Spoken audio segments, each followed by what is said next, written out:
আসসালামু আলাইকুম। Hello everyone, welcome back to my channel.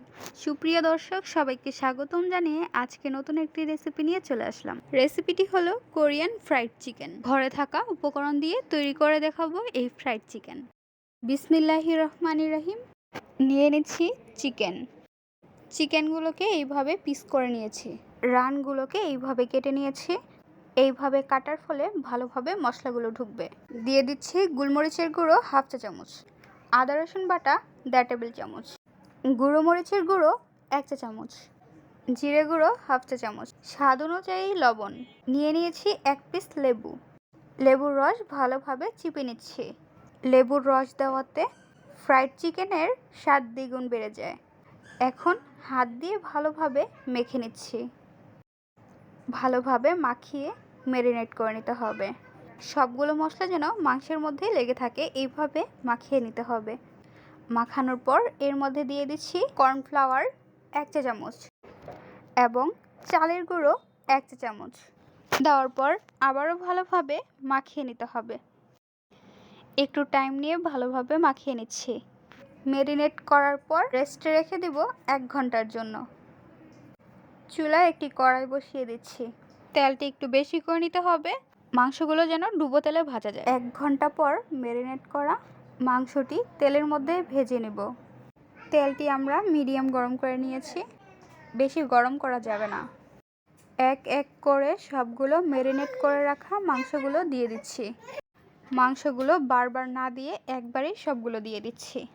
মাংসগুলো দেওয়ার পর 5 মিনিটের মতো আমরা চুলায় দিয়ে রেখেছি। এক পাশ হওয়া পর্যন্ত আমরা অপেক্ষা করব। দেখতে পাচ্ছেন আমাদের এক পাশ হয়ে গিয়েছে, তাই আমরা উল্টিয়ে নিচ্ছি। দেখতে পাচ্ছেন কত সুন্দর গোল্ডেন কালার হয়ে গিয়েছে। আমরা মিডিয়াম ফ্লেমে ভেজে নিচ্ছি। মিডিয়াম ফ্লেমে ভাজলে মাংসগুলো ভালোভাবে সিদ্ধ হয়ে যায়।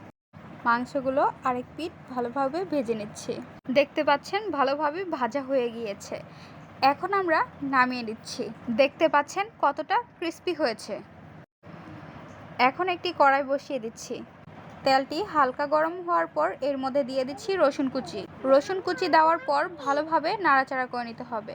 হালকা গোল্ডেন কালার আসার পর এর মধ্যে দিয়ে দিচ্ছি চিলি সস 2 চা চামচ, দিয়ে দিচ্ছি সয়া সস 2 চা চামচ এবং এর মধ্যে দিয়ে দিচ্ছি টমেটো সস 2 টেবিল চামচ। দেওয়ার পর ভালোভাবে নেড়ে নিতে হবে। নাড়াচাড়া করার পর এর মধ্যে দিয়ে দিচ্ছি গোলমরিচের গুঁড়ো অল্প পরিমাণে, চিলি ফ্লেক্স হাফ চা চামচ, দিয়ে দিচ্ছি অল্প পরিমাণে লবণ। যেহেতু সবগুলো সসের মধ্যে হালকা লবণ থাকে, তাই আমরা অল্প করে লবণ দিয়ে দিয়েছি। ভালোভাবে নেড়ে নিচ্ছি। নাড়াচাড়া করার পর এর মধ্যে দিয়ে দিচ্ছি অল্প পরিমাণে পানি দেওয়ার পর ভালোভাবে জাল করে নিতে হবে।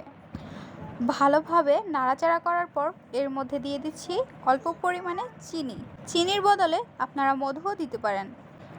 ভালোভাবে নেড়ে নিচ্ছি। নাড়াচাড়া করার পর এর মধ্যে দিয়ে দিচ্ছি ভেজে রাখা চিকেন। যখন মশলাটি ঘন হয়ে যাবে তখন আপনারা চিকেনগুলো দিয়ে দিবেন। চিকেনগুলো দেওয়ার পর ভালোভাবে নাড়াচাড়া করে নিতে হবে।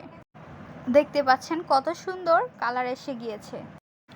মশলার পানি শুকিয়ে যাওয়া পর্যন্ত আমরা ভালোভাবে নাড়াচাড়া করে নেব। ফ্রাইড চিকেন আমাদের প্রায় তৈরি হয়ে গিয়েছে এবং দেখতে কতটা মাখা মাখা লাগছে। তৈরি হয়ে গেল আমাদের ফ্রাইড চিকেন। কোরিয়ান এই ফ্রাইড চিকেন রেসিপিটি আপনারা বিকেলে নাস্তা হিসেবে খেতে পারেন। রেস্টুরেন্টে না গিয়ে বাসায় তৈরি করে ফেলুন, স্বাস্থ্যকর এবং লোভনীয়। আমাদের এই রেসিপিটি আপনাদের কাছে কেমন লেগেছে তা অবশ্যই আমাদের কমেন্ট বক্সে জানিয়ে দিবেন। আমাদের চ্যানেলে যদি নতুন হয়ে থাকেন তাহলে অবশ্যই সাবস্ক্রাইব করে দিবেন, পাশে থাকা বেল আইকনটি বাজিয়ে দিবেন। আজকের পর্বে এখানেই বিদায় নিচ্ছি গাইস। আসসালামু আলাইকুম, ভালো থাকবেন সবাই।